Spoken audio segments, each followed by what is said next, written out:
The stars looked peaceful through the viewport of the horizon's edge. Commander Jake Morrison had been watching them for the past hour, thinking about how quiet space had been lately. His crew was tired after 3 months of surveying distant planets, and they were looking forward to going home. The ship moved slowly through the darkness near a system called Kepler 442, checking for signs of life or useful resources. Jake was a tall man with short brown hair and tired eyes. He had been commanding exploration missions for 10 years, and nothing ever surprised him anymore. Space was big and mostly empty. Sometimes they found interesting rocks or gas clouds, but that was it. He stood up from his chair and stretched his arms above his head. "Amy, how much longer until we finish the scan?" he asked. Amy Chen sat at the pilot station, her fingers moving across the control panel. She was young and energetic, always smiling even when things got boring. "About 2 hours, Commander. Then we can finally head back to Earth." Kevin Brooks, the security chief, laughed from his position near the weapons console. He was a big man with broad shoulders and a deep voice. "I can't wait to eat real food again. I'm so tired of these protein bars." Lisa Martinez, the science officer, looked up from her station. She had been studying some unusual readings for the past few minutes, and her face showed concern. "Commander, I'm picking up something strange. There are energy signatures appearing about 50,000 kilometers away." Jake walked over to her station and looked at the screen. The readings made no sense. Massive amounts of energy were building up in empty space, creating patterns that shouldn't exist. What could cause that? Before Lisa could answer, the space in front of them began to tear open. It looked like reality itself was breaking apart. Bright blue light poured out of the growing holes, and then ships began to emerge. Not small ships, enormous vessels that made the horizon's edge look like a tiny toy. "Get us out of here," Jake ordered, his voice calm but firm. "Amy, start the engines." Kevin raised shields. The alien ships kept coming. There were dozens of them, each one bigger than any human station. They were made of something that looked like dark metal and crystal combined. Strange lights pulsed across their surfaces in patterns that hurt to look at for too long. The ships moved with purpose, arranging themselves in a formation that surrounded the human vessel. Amy's hands flew across the controls. "Engines are warming up, but it will take 90 seconds. They're blocking our escape route." A sound filled the bridge. It wasn't like any language Jake had ever heard. It was musical but cold, like someone playing notes on glass. The ship's computer worked quickly to translate the sounds into words that appeared on their screens. "Attention, primitive vessels. This is War Prime Zelkon of the Vareth Dominion. Your species has been discovered. You will submit to our authority immediately. Resistance will result in your extinction. You have 48 of your planet's hours to surrender completely. This is your only warning." The message repeated several times. Jake felt his heart beating faster, but he kept his face calm. His crew was looking at him, waiting for orders. He needed to think clearly. Lisa record everything. Every sensor reading, every word, every image. "Kevin, do not fire weapons unless I give the order." "Amy, the moment those engines are ready, get us out of here at maximum speed." Another sound came from the alien ships. This time it was different, lower and more threatening. The screen lit up with images. They showed planets burning, cities turning to ash, millions of people dying in seconds. The images kept changing, showing world after world being destroyed. Each one was labeled with a name Jake didn't recognize. Each one had refused to surrender. "They've destroyed hundreds of civilizations," Lisa whispered. Her face had gone pale. "The data they're sending shows conquest going back thousands of years. They've never lost a war." The alien ships moved closer. They weren't attacking yet, but the threat was clear. They could destroy the horizon's edge in seconds if they wanted to. They were letting the humans live just long enough to deliver their message to Earth. "Engines ready," Amy announced. "Go. Full speed back to Earth. Don't stop for anything." The horizon's edge turned and shot forward into the darkness. The alien ships didn't follow. They just watched as the small human vessel ran away. Jake knew why. They wanted him to run. They wanted him to bring the message of fear back to his people. The journey back to Earth took 3 days at maximum speed. Nobody slept much. They took turns watching the sensors, afraid the aliens might follow them. Lisa spent every moment analyzing the data they had collected. Kevin checked the weapon systems over and over, even though he knew they would be useless against ships that size. Amy kept the ship running perfectly, pushing the engines harder than they were designed to go. Jake sat in his quarters and thought about what to do. He recorded a message for Earth Command, explaining everything they had seen. He described the ships, the threat, and the images of destroyed worlds. His hands shook slightly as he spoke, but his voice stayed steady. When they finally reached Earth's solar system, they found military ships waiting for them.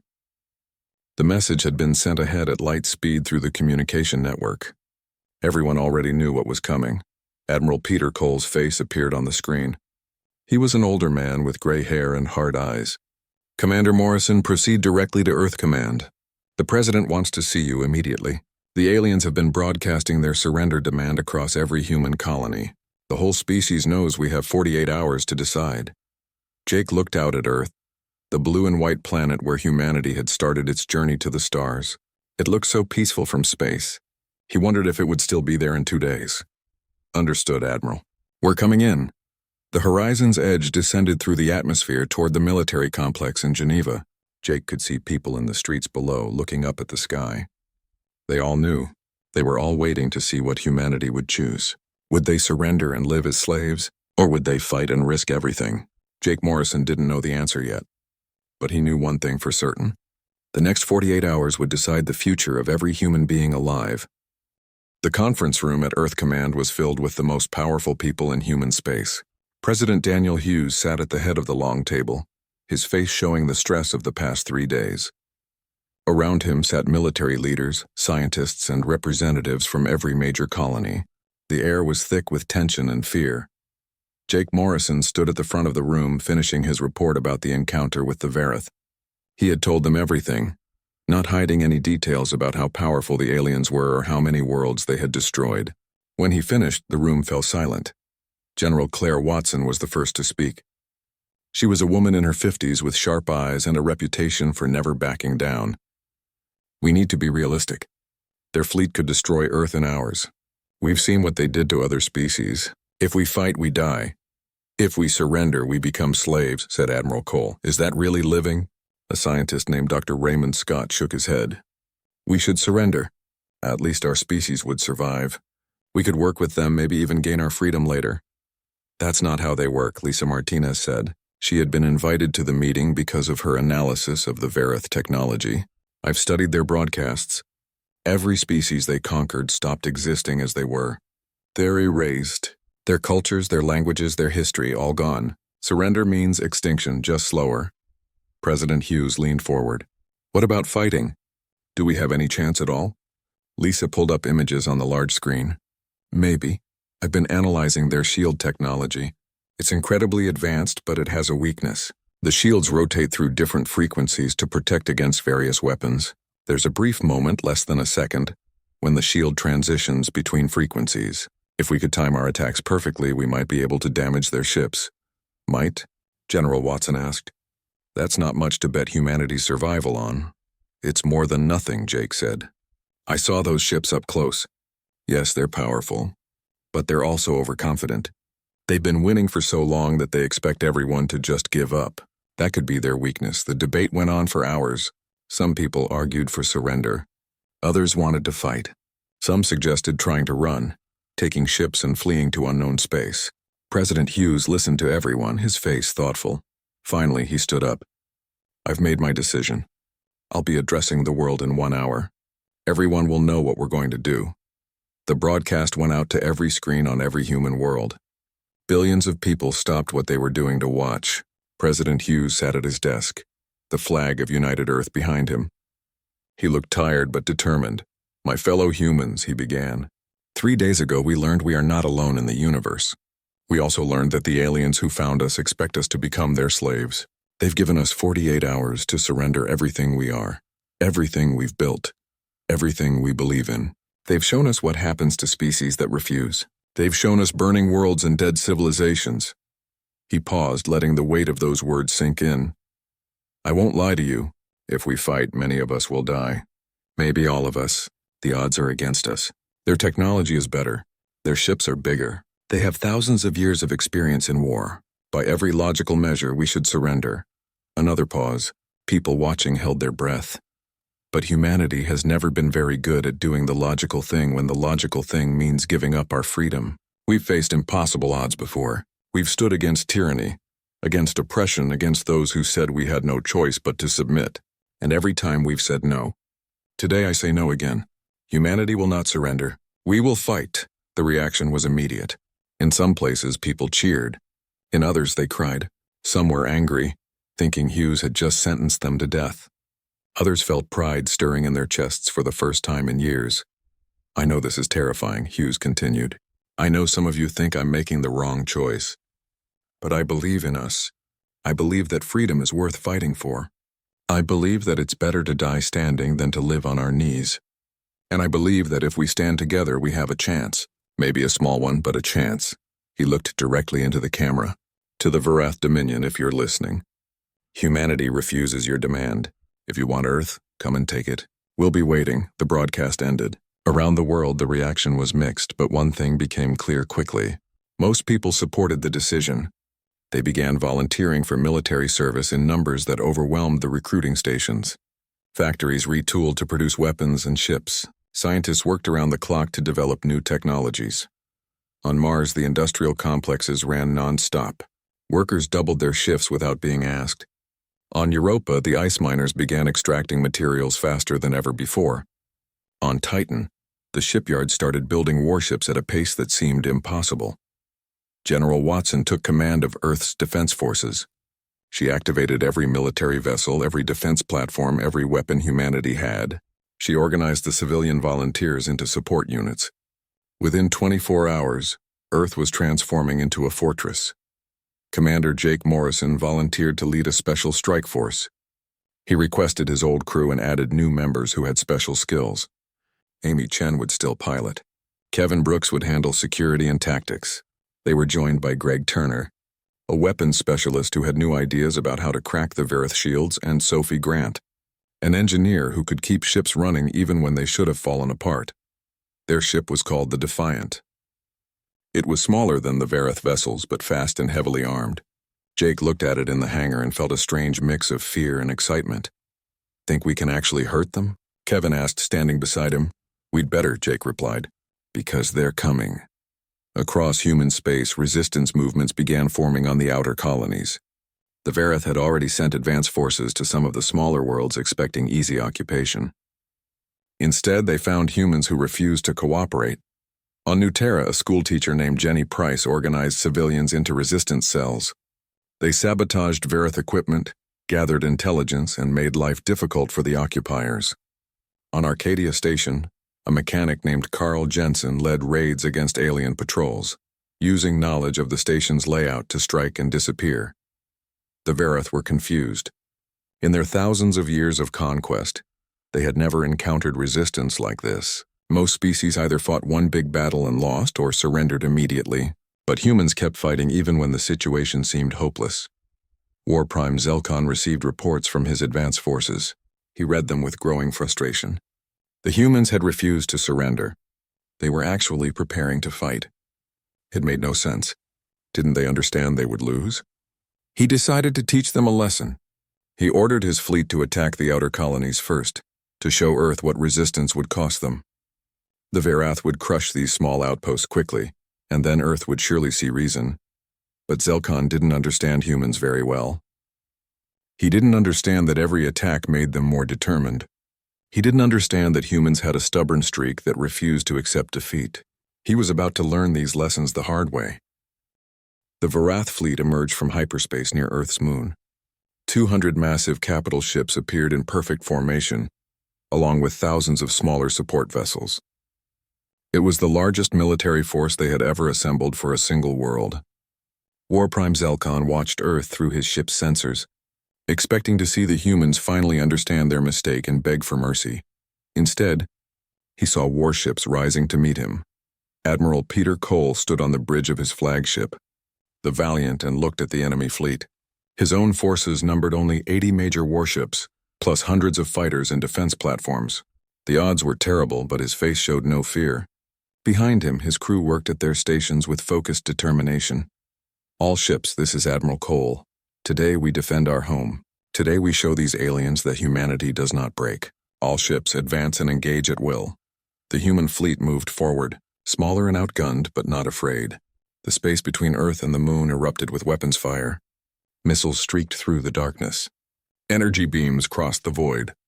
Explosions lit up the black like new stars being born. Commander Jake Morrison guided the Defiant through the chaos. His ship was fast, dancing between the massive vessels like a fighter pilot in atmosphere. Amy Chen's hands were steady on the controls, moving the ship with precision that seemed impossible. "Target ahead," Kevin Brooks called out. "Vareth flagship, just like Lisa said it would be positioned." "Sophie, how's the power looking?" Jake asked. Sophie Grant's voice came through the intercom from the engine room. "I can give you one massive shot, but it'll drain everything. We'll be floating dead for 30 seconds afterward." "That's 30 seconds for them to kill us," Greg Turner said from the weapons station. "Then we better make the shot count," Jake replied. "Amy, get us in close." "Greg, wait for my mark." The Defiant accelerated toward the Vareth flagship. It was enormous, easily 1,000 times their size. Its weapons tracked them, firing bursts of energy that Amy barely dodged. The ship shook with each near miss. Warning alarms blared across the bridge. Lisa Martinez had spent days analyzing the Vareth shield frequencies. She had found the pattern, the exact moment when the shield would be vulnerable. Jake watched the timer on his screen counting down. 3 seconds, 2-1. "Fire everything," he ordered. Greg Turner pressed the firing control. Every weapon on the Defiant discharged at once.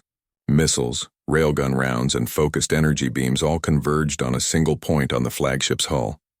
For a brief moment, the shield flickered between frequencies, and in that moment, the weapons got through.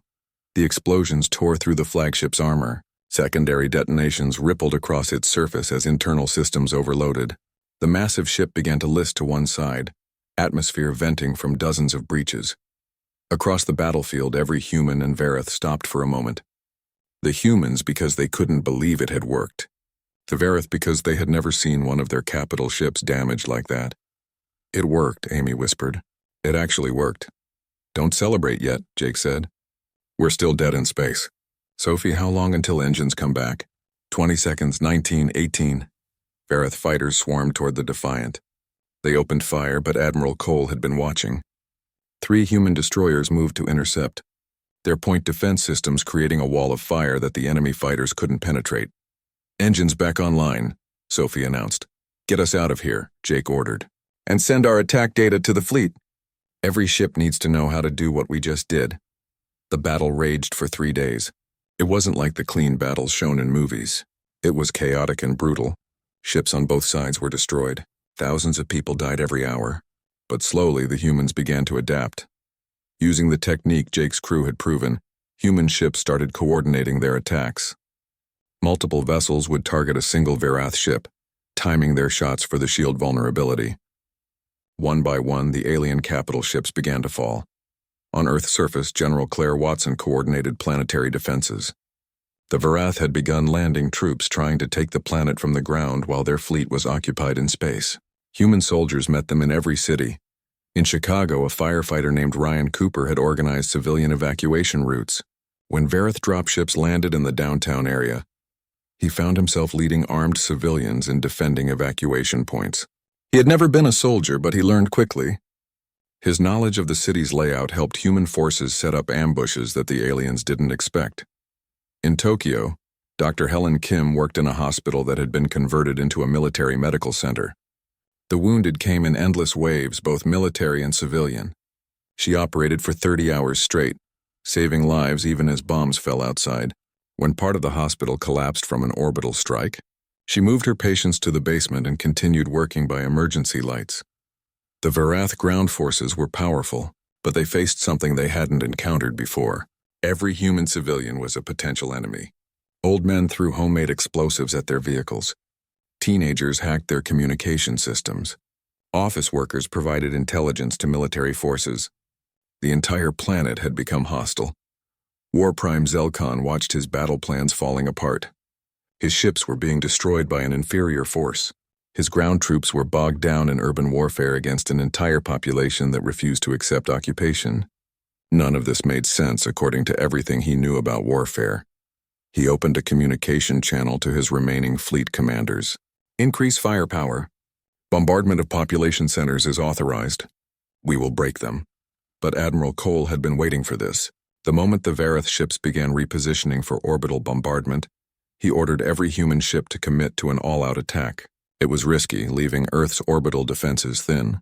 But it worked. The Verath fleet had to choose between bombarding the planet and defending themselves. They chose self-defense. They had to. On the third day, Kevin Brooks led a boarding party onto a damaged Verath cruiser. His team fought through corridors that were never designed for humans, battling alien soldiers in close quarters. They reached the ship's computer core and downloaded everything they could before escaping. The intelligence they captured changed everything. The data included fleet positions, command structures, supply lines, and tactical doctrines. It gave Admiral Cole exactly what he needed to outmaneuver the enemy. He reorganized his forces based on the new information. Human ships began appearing where the Verath didn't expect them, hitting weak points in their formations. The aliens found themselves reacting instead of controlling the battle. On the morning of the fourth day, War Prime Zelkon made a decision he had never made before. He ordered his fleet to retreat. They had lost 40 capital ships and hundreds of support vessels. Nearly 20% of the largest fleet the Verath had ever assembled, destroyed by a species they had expected would surrender without fighting. The human fleet was battered and exhausted. They had lost 30 ships and thousands of brave people. Earth's cities were damaged and millions of civilians had died. But they had held. Against impossible odds, humanity had defended their homeworld. In the command center, General Watson allowed herself a moment of relief. Then she got back to work. The battle was won, but the war wasn't over. The Verath would come back, probably with more ships. Humanity needed to be ready. Jake Morrison brought the Defiant back to Earth. His crew was exhausted, but they were alive. As they descended through the atmosphere, they could see the scars of battle below. Burning buildings, crashed ships, and destroyed streets. But they could also see people in those streets rebuilding, helping each other, refusing to give up.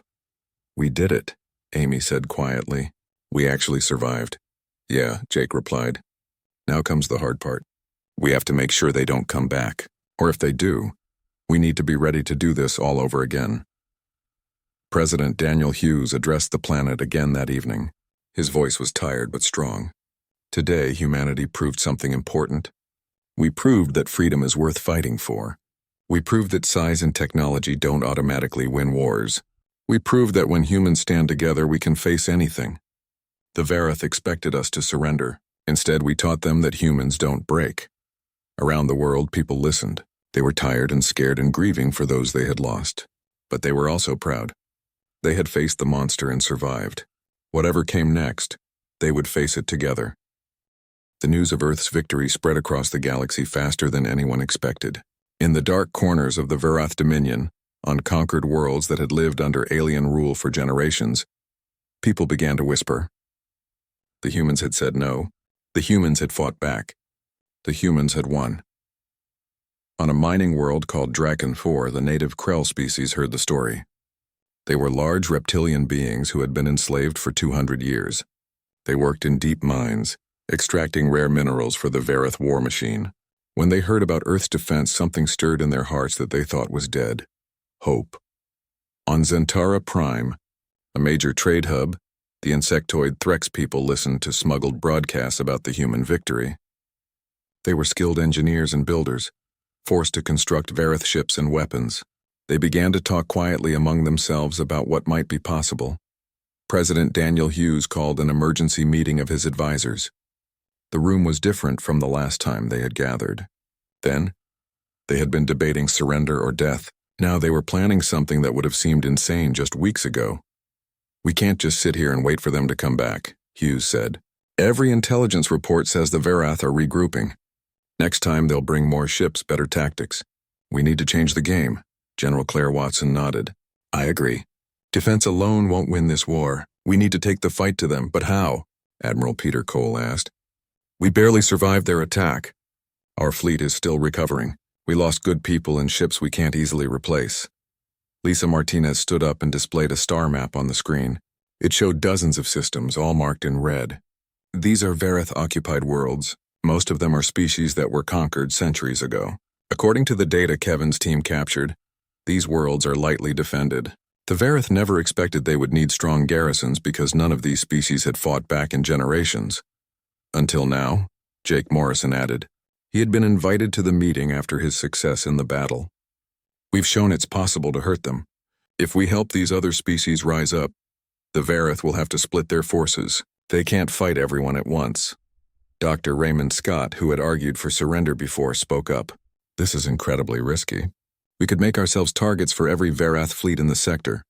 We're already targets, Hughes replied. The question is whether we wait for them to come for us again, or whether we go on the offensive. I vote for offensive. The plan was called Operation Freedom. Human forces would strike at Varath-occupied worlds, helping local populations rebel. It was ambitious, maybe even crazy, but everyone in the room agreed it was better than waiting to die. General Watson gave Jake Morrison command of the operation. His success against the Varath flagship had proven he could think creatively and take risks that paid off. She promoted him to captain and gave him authority over a strike force of 20 ships. The first target was New Terra, a human colony world that had been captured in the war's opening days. Jake knew that resistance fighters there had been causing problems for the Varath occupiers. A woman named Jenny Price had been leading the resistance, and Jake had been receiving her intelligence reports. The Defiant led the strike force into New Terra's system. They came in fast, using tactics they had learned during the Earth battle. The Varath orbital defense platforms never had a chance. Human ships timed their attacks perfectly, exploiting the shield vulnerabilities that Lisa had discovered. On the surface, Jenny Price and her resistance fighters heard the explosions in orbit. They had been waiting for this moment. Years of teaching children had taught Jenny patience and planning. She had used those skills to organize a sophisticated resistance network across the entire colony. This is it, she told her people. The cavalry has arrived. Time to take our world back. Across New Terra, resistance cells activated simultaneously. They sabotaged power plants, communication towers, and supply depots. Varath soldiers found themselves cut off and confused. Within hours, human military forces landed and linked up with the resistance fighters. Jake met Jenny in the ruins of what had been New Terra's Capitol building. She was a small woman with determined eyes and hands that were calloused from months of fighting. "Thank you for not forgetting us," she said. "We never would," Jake replied. "You kept fighting when you could have given up. That gave us hope when we needed it most." The liberation of New Terra took only 8 hours. The Varath garrison was destroyed or captured. Human ships secured orbit, and most importantly, other conquered species were watching. If humans could take back their colonies, maybe others could too. The Krell on Dracon 4 were the first to act. They had been building secret weapons in the mines for months, waiting for a sign. The human victory was that sign. When a small human fleet arrived to support them, the Krell rose up. Their physical strength and knowledge of the underground tunnels made them formidable fighters. The Varath forces on Dracon 4 were overwhelmed in days. The Threx on Zentara Prime followed. They used their engineering skills to sabotage the Varath ships being built in their orbital yards. When human forces arrived, they found the enemy fleet disabled and the Threx ready to join the fight. War Prime Zelkon watched his empire begin to crumble. Species that had been docile for centuries were suddenly fighting back. Human ships appeared at world after world, each time helping local populations rebel. His forces were stretched thin, trying to hold territory while also preparing for a counterattack on Earth. The Varath High Council summoned him. They were ancient beings, some over 1,000 years old. They had built the Dominion through conquest and had never known defeat. Now they wanted answers. How did this happen? The eldest council member demanded. How did one primitive species cause this chaos? Zelkon struggled to explain. The humans fight differently. They do not follow predictable patterns. They sacrifice themselves for others. They inspire conquered species to fight. Our tactical models cannot predict their actions because their actions are often illogical. Then adapt, another council member said. You have the resources of 300 star systems. Use them. Crush the humans and restore order. But adapting was easier said than done. The Varath had won for so long that they had stopped innovating.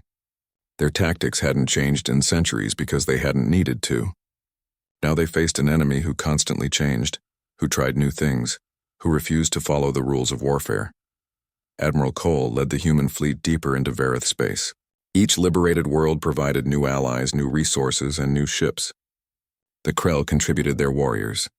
The Threx offered their engineering expertise. Other species added their unique strengths to the growing coalition. Amy Chen became famous among pilots across multiple species. Her flying techniques were studied and copied. She started teaching classes on evasive maneuvers, helping pilots from a dozen different worlds improve their skills. Greg Turner's weapon modifications became standard across the Coalition fleet. He discovered that combining human targeting systems with Krell energy weapons created a devastating hybrid. Ships retrofitted with his designs proved significantly more effective in battle. Sophie Grant worked with Threx engineers to improve ship engines. Together, they developed a system that allowed vessels to operate at higher power levels for longer periods. Ships that should have broken down after a week of heavy combat kept fighting for months. On Earth, production continued to increase. The factories on Mars worked non-stop. The shipyards around Europa launched new vessels every week. Humanity was transforming from a peaceful species into a war machine, and they were pulling other species along with them. President Hughes received ambassadors from liberated worlds. Each one brought the same message. They wanted to join the fight. They wanted to be part of something bigger than just survival. They wanted freedom, not just for themselves, but for everyone still under Vareth control. A new galactic coalition was forming with humanity at its center, not because humans wanted to rule, but because humans had shown others how to fight back.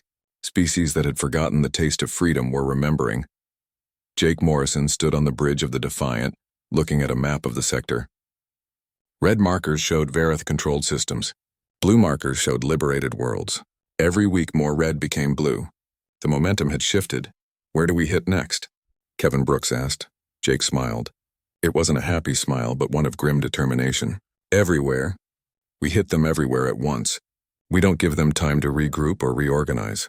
We keep pushing until they have nothing left to hold on to. The war was far from over.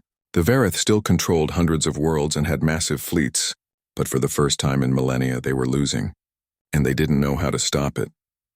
Across the galaxy, on 1,000 different worlds, people looked up at the stars with new hope. The humans had shown them something they had forgotten. That tyranny could be resisted. That freedom was worth fighting for. That no empire, no matter how powerful, could stand forever against people who refused to kneel. The counteroffensive rolled forward like a wave, and nothing the Vareth did could stop it. The war had been raging for 8 months. In that time, the coalition forces had liberated 47 worlds. The Varath Dominion, which had stood for 10,000 years, was collapsing. But War Prime Zelkon was not finished. He had recalled every remaining ship to defend the Vareth homeworld. If the coalition wanted to end this war, they would have to come to him. Varath Prime was a massive crystalline world that orbited a binary star system. The planet itself was beautiful, with cities that looked like they were carved from pure diamond. But those cities were now surrounded by defense platforms, mines, and the largest fleet the Varath had ever assembled in one place. Over 500 capital ships waited in orbit, along with thousands of fighters and defensive installations. President Daniel Hughes stood in the command center on Earth, looking at the intelligence reports. The numbers were daunting. Even with all the coalition forces, they would be fighting at a disadvantage. Many of his advisors recommended a siege instead of a direct assault, starve them out over years if necessary, but Hughes knew that wouldn't work. A long siege would give the Vareth time to regroup, to develop new weapons, to find allies of their own.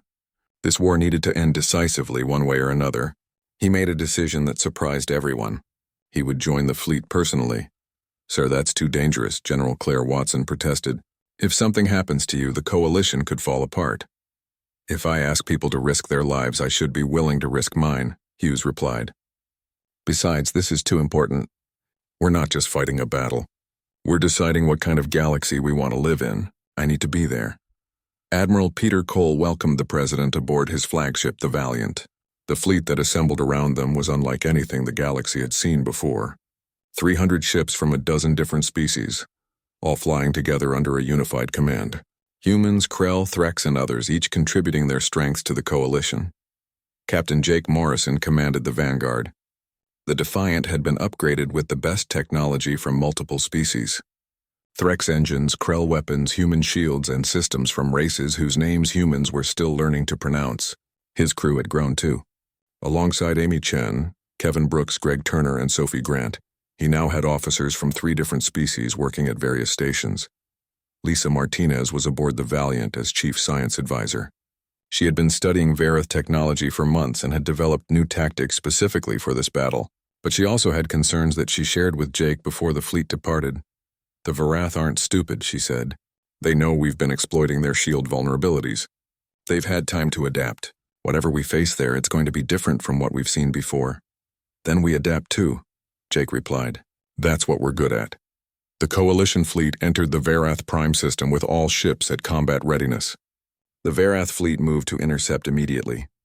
The 2 forces met in the space between the 2nd and 3rd planets and the battle began. It was immediately clear that Lisa had been right. The Varath had modified their shields. The frequency rotation was faster now, making it much harder to time attacks. They had also changed their formation patterns, protecting their capital ships with screens of smaller vessels. Human fighters clashed with Vareth interceptors. Krell warships traded fire with enemy cruisers. Threx vessels used their superior maneuverability to strike at weak points. The space around Vareth Prime became a swirling chaos of weapons fire and explosions. On Earth, people watched the broadcasts. Every news channel showed the battle. In homes, offices, and public squares across human space, billions watched as their future was decided. Some prayed. Some cried. All of them hoped. Jake guided the Defiant through the battle, looking for opportunities. The new Varath shields were tough but not impossible. His crew adapted their tactics on the fly, concentrating fire with nearby ships to overwhelm defenses. It was working, but slowly. Too slowly. Captain, we're taking heavy casualties, Kevin Brooks reported.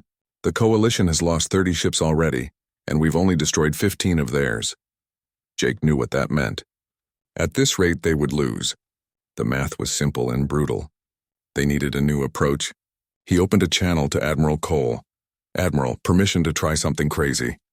Cole's face appeared on the screen. Behind him, the bridge of the Valiant was alive with activity. Define crazy, Captain. I want to take a small strike force directly to Vareth Prime's surface. If we can threaten their homeworld, they might pull back their fleet to defend it. That's suicide. You'd have to get through the entire fleet. Not if everyone else keeps them busy. We go in fast and low. Use the planet's magnetic field to mask our approach. It's risky, but it might work. Admiral Cole was quiet for a moment. Then he nodded. Do it. I'll make sure you have the distraction you need. Jake selected 5 ships for his strike force. Fast vessels with skilled pilots. Amy Chen would fly the Defiant. The other 4 ships were crewed by the best pilots from different Coalition species. They would dive through the battle, using speed and surprise to reach the planet. The strike force broke away from the main battle, accelerating toward Varath Prime. Enemy fighters tried to intercept them, but the Coalition fleet created a corridor, sacrificing ships to keep the path clear.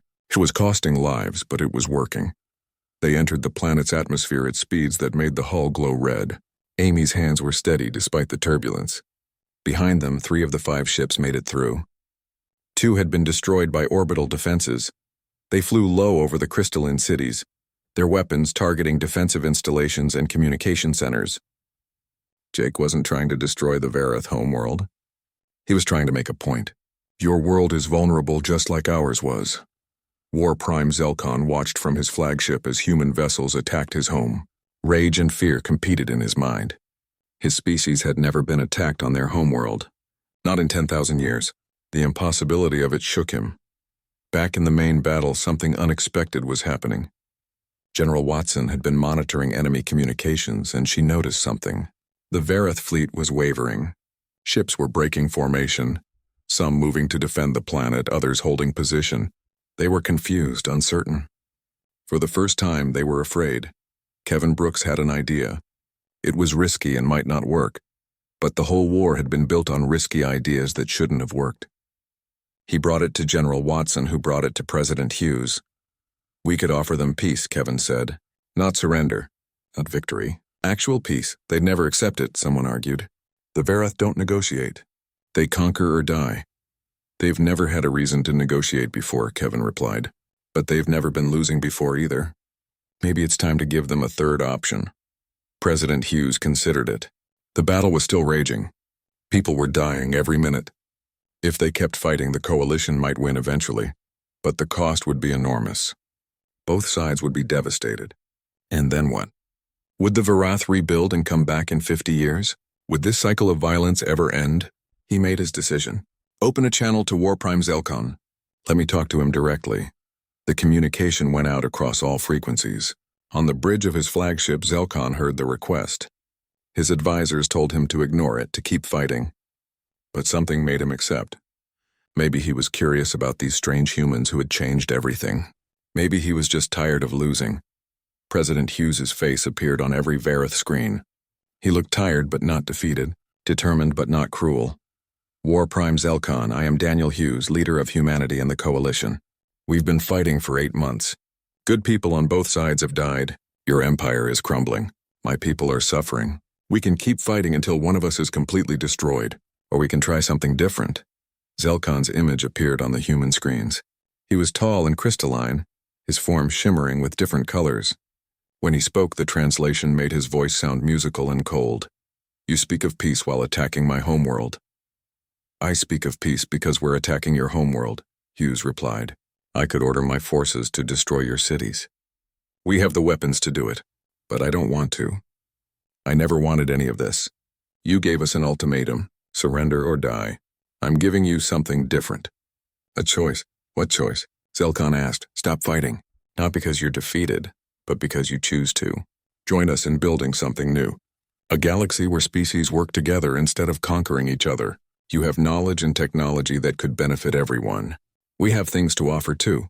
Imagine what we could accomplish together instead of destroying each other. The Varath fleet held position, waiting for Zelkon's response. The Coalition fleet did the same. For a moment, the battle paused. Weapons stayed hot, but no one fired.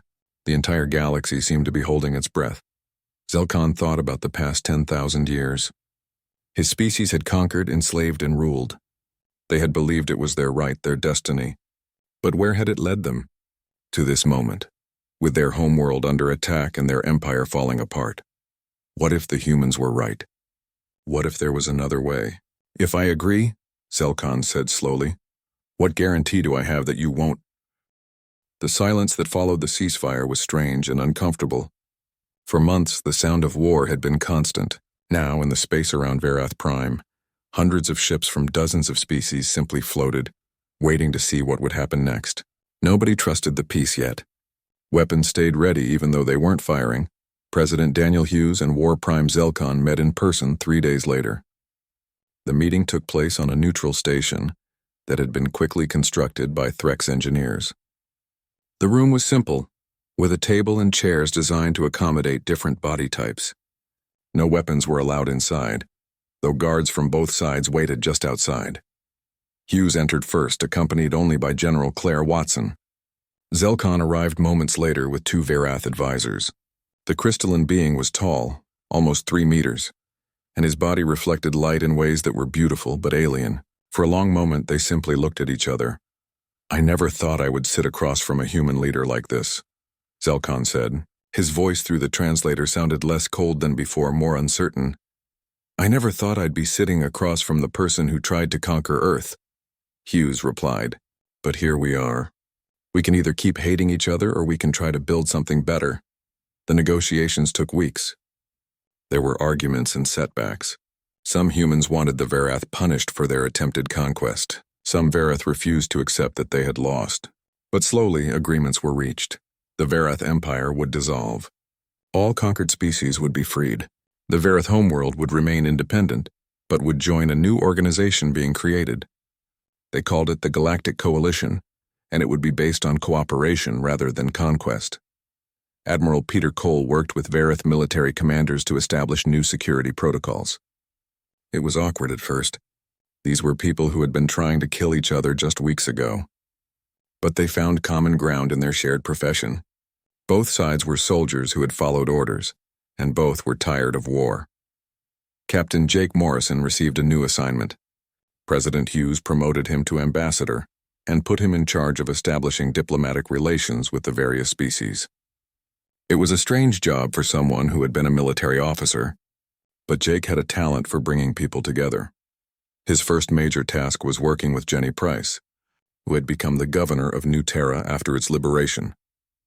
Together, they developed protocols for how humans and other species could work together. Jenny's experience as a teacher helped her understand how to bridge different cultures. Jake's military experience helped him organize complex operations. Lisa Martinez headed a new scientific initiative that brought together researchers from multiple civilizations. The Verith had advanced technology in some areas. The Threks were experts in engineering. The Krell understood biological systems in ways humans were just beginning to explore. Combined, they could achieve things no single species could manage alone. Within the first year, they developed new medical treatments that saved countless lives. Energy systems became more efficient. Communication across vast distances improved. It turned out that cooperation was far more productive than conquest had ever been. Amy Chen started a flight academy that trained pilots from dozens of different species. Her techniques developed during the war became the standard across the galaxy. She was patient with students who struggled, and generous with praise for those who succeeded. Former enemies trained side by side, learning to trust each other. Greg Turner and Sophie Grant worked together on a massive project to retrofit old warships for peaceful purposes. Verith capital ships became cargo haulers. Human destroyers were converted into exploration vessels. Weapons were removed and replaced with scientific equipment. It felt good to build instead of destroy. Kevin Brooks took on the difficult job of training a new combined security force. The Galactic Coalition needed protection from pirates, criminals, and potential threats from outside known space. But the force needed to be made up of multiple species working together. Kevin developed training programs that emphasized cooperation and mutual respect. On Earth, memorials were built to honor those who had died in the war. Ryan Cooper, the firefighter who had become a hero during the Battle of Earth, spoke at many ceremonies.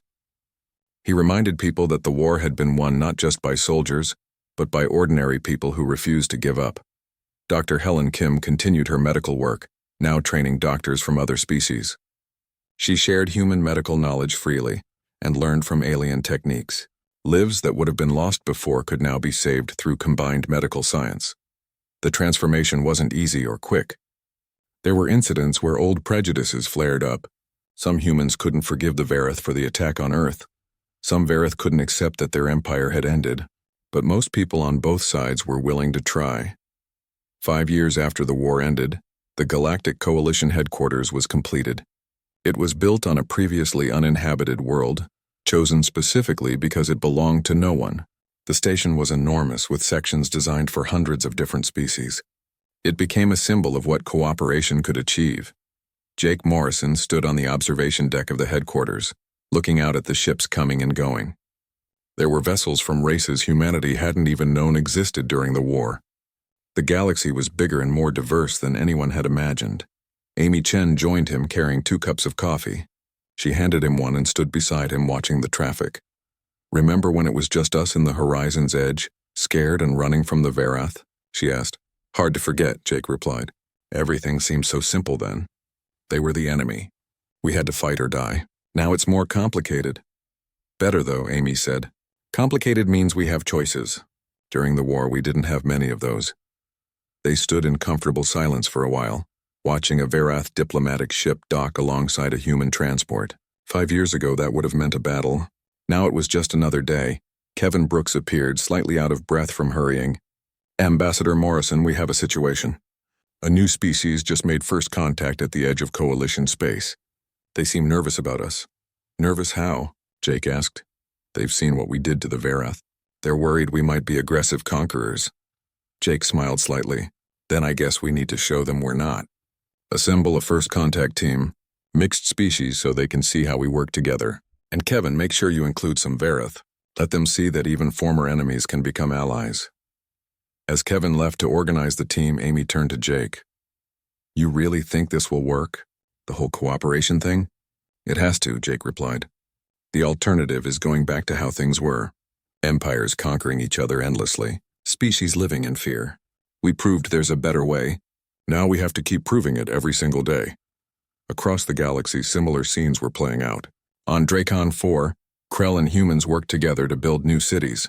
On Zentara Prime, Threx engineers trained human students. On Verith Prime, children were learning about the war not as a glorious conquest, but as a lesson about the cost of aggression. War Prime Zelkon, who now served as the Varath representative to the Coalition Council, spent his days working on policies and agreements. It was strange work for someone who had commanded fleets, but he found it satisfying in ways he hadn't expected.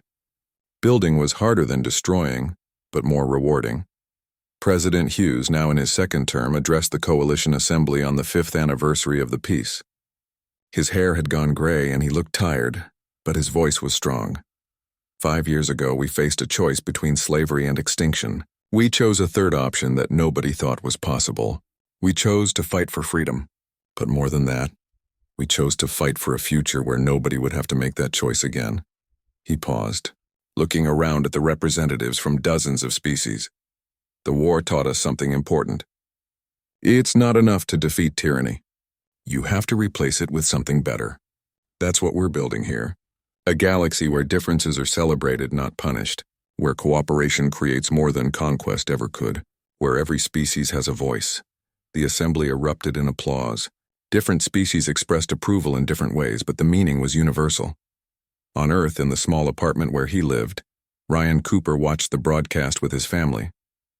His children asked him about the war, as they often did. He told them the truth, not hiding the scary parts, but emphasizing the important lessons. The aliens expected us to surrender, he explained. They thought we'd be too scared to fight. But humans have something they didn't understand. We believe that some things are worth dying for. Freedom is one of them. Did we win because we were stronger? His daughter asked. No, Ryan said. We won because we refused to give up. And then after we won, we did something even harder. We forgave our enemies and worked with them to build peace. That's the really impressive part. Dr. Helen Kim, now teaching at the Coalition Medical Academy, told her students a similar story. She emphasized that the war's greatest victory wasn't the Battle of Earth. It was what came after, the choice to heal instead of seeking revenge. Back on the observation deck, Jake Morrison received a message on his communicator. It was from the new species that had